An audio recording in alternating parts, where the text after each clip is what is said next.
सभी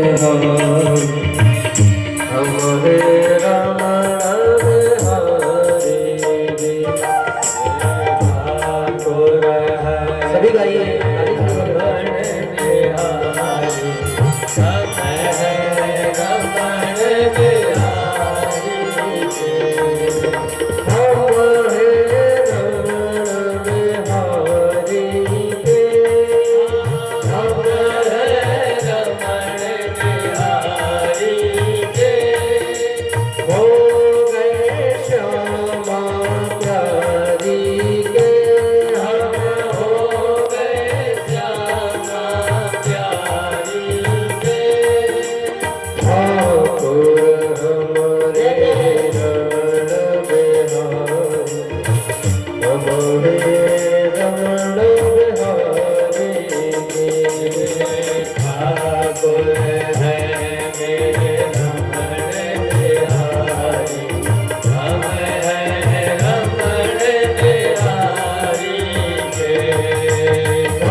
वृंदावन बिहारी लाल की जय, भागवत भगवान की जय, भक्त वत्सल भगवान की जय, जय श्री राधे।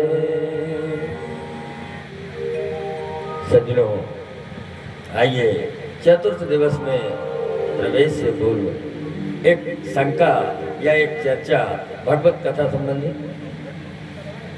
आपने प्राय करके बहुत सी कथाओं के दर्शन या श्रवण किए होंगे। बड़े बड़े विद्वान एक से एक संत महंत सब लोग, आजकल तो सब के दर्शन सहज हैं क्योंकि साधन है हमारे पास। पहले तो दर्शन बड़े दुर्लभ थे बड़े संतों के। आपने प्राय करके देखा होगा कि सभी विद्वान प्राय करके आदि और अंत में भगवत नाम कीर्तन करते हैं, करवाते हैं। क्या कारण है इसका? क्या कोई विधान है या परंपरा है? तो परंपरा है तो सभी लोगों ने एक साथ क्यों अनुसरण किया? देखिए, कलिकाल में भगवत नाम कीर्तन ही भगवान के बुलाने का, आवाहन का सबसे बड़ा मंत्र है। हमारे मनीषियों ने लिखा है, कृते यध्यायते विष्णु त्रेतायां यजतो मखैः द्वापरे परिचर्यायां कलौ तदहरि कीर्तनात्। प्राचीन काल में पूजा की पद्धति में, सतयुग में जब लोग तपस्या करते थे तो तपस्या का सबसे बड़ा विधान था ध्यान। तपस्या करेंगे, ध्यान करेंगे, तभी भगवान प्रसन्न होंगे और तभी उचित फल मिलेगा। आपने बहुत सी कथाओं का श्रवण किया होगा। फलाने राजा ने इतने दिन तक, उन व्यक्ति ने, उस संत ने इतने दिन तक तपस्या की। वही फल जब त्रेता का समय आया तो वही फल यज्ञ से प्राप्त होने लगा। त्रेता में जब भगवान की सबसे बड़ी जरूरत उस युग के संत महाराज वशिष्ठ जी को पड़ी, जब उनके परम शिष्य महाराज दशरथ जी उनके यहाँ संतान की कामना से गए तो वशिष्ठ जी ने उन्हें तपस्या नहीं बताई, उनसे यज्ञ कराया। श्रृंगी ऋषि ही वशिष्ठ बुलावा, पुत्र लाग शुभ यज्ञ करावा। यही जब द्वापर युग लागू हुआ तो तपस्या और यज्ञ, इनसे ज्यादा फल भगवान की परिचर्या से मिला। एक से एक तपस्वी महाभारत में थे, लेकिन अर्जुन ने भगवान से संबंध बनाया था, परिचर्या की थी, इसलिए भगवान ने अर्जुन का साथ दिया और अर्जुन को सर्वश्रेष्ठ धनुर्धर बनाया। वही फल कलिकाल में भगवान के कीर्तन से मिलता है। एक बार भगवान के बाल लीला तो बड़ी नटखट है, आगे आप सुनेंगे। एक बार भगवान के बहुत से बाल सखा, जब बरसात स्टार्ट हुई, वर्षा ऋतु प्रारंभ थी, लेकिन यमुना जी में बाढ़ का समय था, तो सब लोग यमुना जी के किनारे क्रीड़ा में मस्त थे। अचानक बाल सखाओं ने भगवान कान्हा से, हे कन्हैया, हमें नौका विहार की बड़ी जिज्ञासा है। एक नाव थी जो बहुत दिन से, नदियों में बाढ़ खत्म हो जाती है तो नाव को पलटा के रख देते हैं, ये सूखती रहे और इसमें जंग ना लगे। पलटी हुई नाव पड़ी थी, उसमें कचरा वचरा साल भर का जमा था, उसको सीधा किया बाल सखाओं ने और सीधा करके यमुना जी की गहराई में छोड़ दी। सब लोग बैठ गए। जब नाव चली तो उसका कचरा नीचे का धुल गया, तो वो फूटी थी 2-4 जगह से, तो नाव में पानी भरने लगा। तो भगवान ने सभी मित्रों से कहा कि मैं तो नाव चला रहा हूँ, किनारे लेके जल्दी चलें, लेकिन जब तक इसका पानी आप बाहर करो, उलीचो। ये तो नीति है ना कि पानी बाढ़े नाव में और घर में बाढ़े धाम, और दोनों हाथ उलीचिए, यही सयानों का, इसको उलीचो। तो सब मित्र, अब डूबने का भय था कि नाव डूब ना जाए, तो जल्दी जल्दी पानी नाव से बाहर करने लगे। भगवान का एक सखा था जिसका नाम था मनसुखा, वो किनारे में बैठ करके सबकी हंसी उड़ाने लगा। अन्य मित्रों ने कहा कि क्यों, तू क्यों हंस रहा है? तुझे भय नहीं है क्या कि ये नाव डूबेगी तो तू भी डूब जाएगा? उसने कहा, वास्तविकता ये है कि तुम लोग बेवकूफ हो, तुम्हारे विवेक नहीं है, दिमाग नहीं। क्यों? ये तो देखो कि ये नाव कौन चला रहा है। उन्होंने कहा कन्हैया। कन्हैया भर जानते हो कि कन्हैया का मतलब जानते हो? उन्होंने कहा नहीं, लोगों ने ये बताया है कि ये त्रिलोकीनाथ है। उन्होंने कहा इसका मतलब त्रिलोकीनाथ जब संसार के सागर से, भव सागर से पार करवाने वाले ने हमारे जीवन के किलवार पकड़ रखे हैं, नाव के किलवार, तो ये जमुना जी नहीं पार करवा पाएगा, जबरदस्ती मेहनत कर रहे हो। तो यदि अपने जीवन के किलवार ईश्वर को देना है तो अधिक से अधिक कलिकाल में कीर्तन का ही सहारा लेना है। कीर्तन से ही हमारे जीवन के वास्तविक किलवार, हमारे जीवन का वास्तविक खेवनहार ईश्वर मिलेगा। बोलिए बाल कृष्ण लाल की जय। यही एक परंपरा। आइए, कल आप लोगों ने परम भगवत भक्त ध्रुव का चरित्र श्रवण किया। वेद व्यास जी, वो महात्मा सुखदेव जी ने अन्यान्य कथाओं का दर्शन कराते हुए महात्मा परीक्षित को प्रियव्रत के वंश का वर्णन बताया। प्रियव्रत जो तानपाद के ज्येष्ठ भाई थे, बाद में उनकी भी जिज्ञासा हुई तो गृहस्थी में आए, विवाह हुआ, उनके 9 पुत्र हुए। 9 पुत्रों में उनके 2 पुत्र सन्यासी हो गए जन्म से ही, बाल्यावस्था में ही। 7 पुत्र जब बड़े हुए तो उनके मन में एक चिंता हुई कि मेरे पुत्र एक विवाद में फंस जाए संसार के बराबर। भाई सबसे ज्यादा विवाद भाई भाई का कहाँ होता है? जो खेत के बीच की सीमा होती है, या 2 मकान, 2 भाइयों के मकान के बीच की दीवार होती है, वही विवाद होता है। तो उन्होंने ऐसी व्यवस्था की कि एक भाई से दूसरे भाई के स्थान में यदि कोई जाए तो मेड़ की सीमा कम हो, बीच में दीवार कम मिले। इसलिए उन्होंने संपूर्ण पृथ्वी को जीत लिया और संपूर्ण पृथ्वी को जीत करके रथ को दौड़ा करके पृथ्वी को 7 भागों में विभाजित किया, जो 7 महाद्वीप कहलाए। उस युग में इनका नाम था जम्बू, प्लक्ष, कुश, क्रौंच, साक, सालमली और पुष्कर। समय अनुसार उनका नाम बदल गया।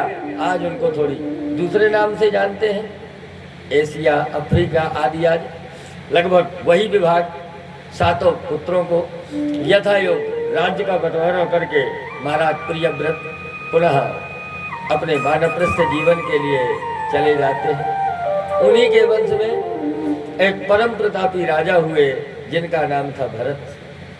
भरत जिन्होंने दुनिया में एक राज्य कैसा होता है या एक राजा कितना जिम्मेदार होता है अपनी प्रजा के लिए, ये दुनिया को उदाहरण दिया।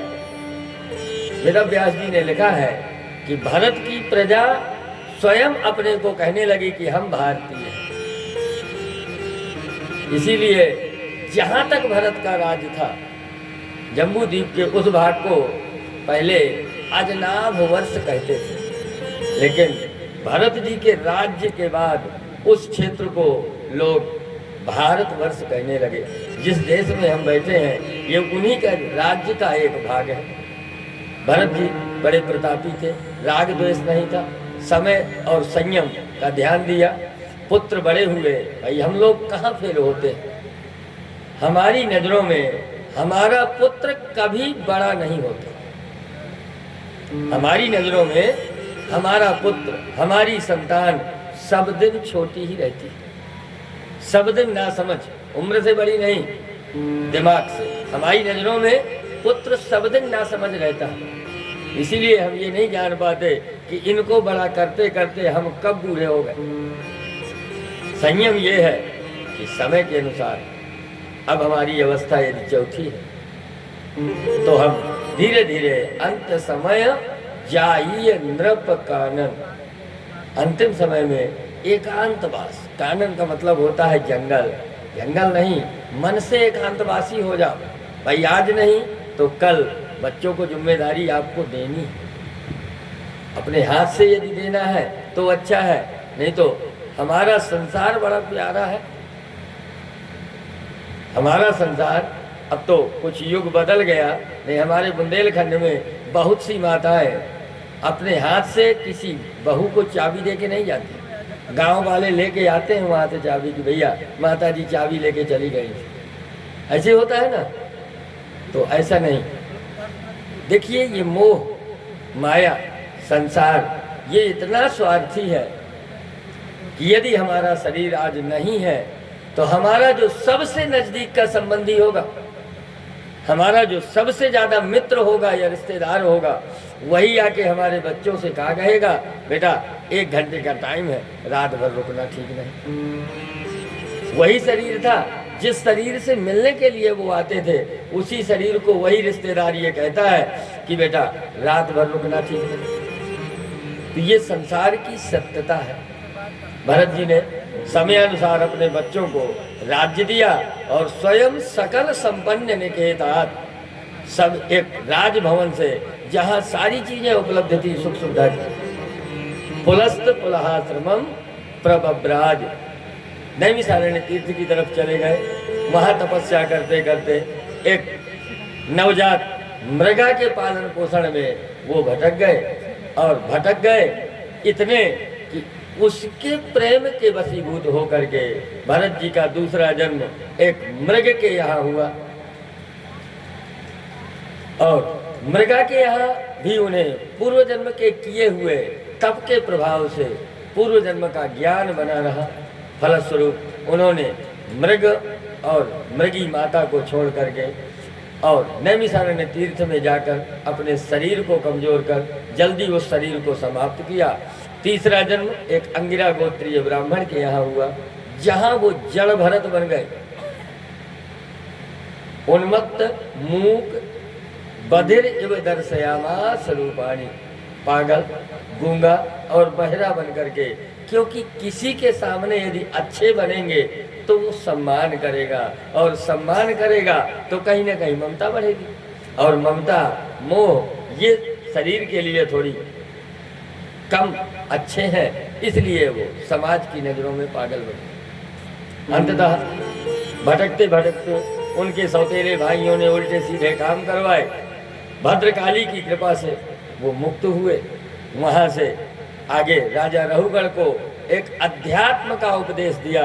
राजा रहुगण जो अहंकार में सवार एक पालकी में बैठ करके तीर्थ यात्रा के लिए जा रहे थे, वहाँ उसको अध्यात्म का ज्ञान दिया। हे राजन, भाई राजा ने कहा कि तुम मोटे हो, शरीर मजबूत है, इतनी जल्दी थक गए, तो उन्होंने वहाँ उपदेश दिया। स्थौल्यम कार्श्यम व्याधयश्च शत्रुर्भयं कलिरिच्छा जराज। मोटा होना, पतला होना, आदि व्याधि ये शरीर के गुण हैं, मेरे नहीं। राजा रहुगण को अध्यात्म का उपदेश दे करके और महाराज भरत जी तपस्या के लिए चले गए। आइए भरत जी के उपदेश के साथ थोड़ी भगवान का कीर्तन करें, उसके बाद बढ़ें राम नाम के हीरे मोती।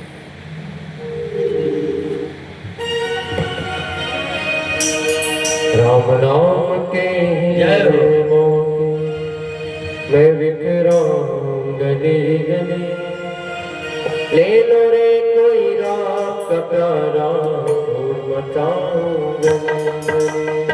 राम नाम के हीरे मैं बिखराऊं गली गली, ले लो रे कोई राम का प्यारा धूम मचाऊं गली गली। बोलो राम बोलो राम बोलो राम राम राम, बोलो राम बोलो राम राम राम। राम नाम के हीरे कृष्ण नाम के हीरे,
अरमान खजाना नहीं बड़ा रह जाएगा। बोलो राम बोलो राम बोलो राम राम राम।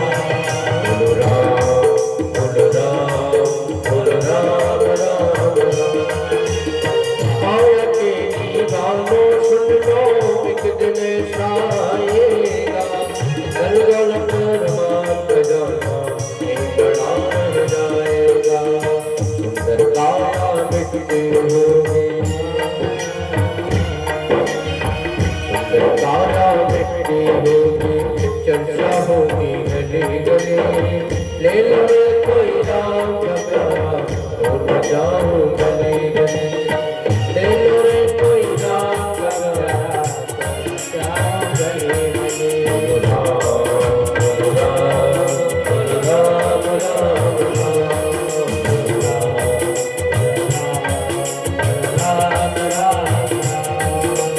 राम नाम के हीरे मोती मैं बिखराऊं गली गली। राम नाम के हीरे मोती मैं बिखराऊं गली गली। ले लो रे कोई राम का प्यारा तो मिटाऊं गली गली। ले लो रे कोई राम का प्यारा तो मिटाऊं गली गली। बोलो राम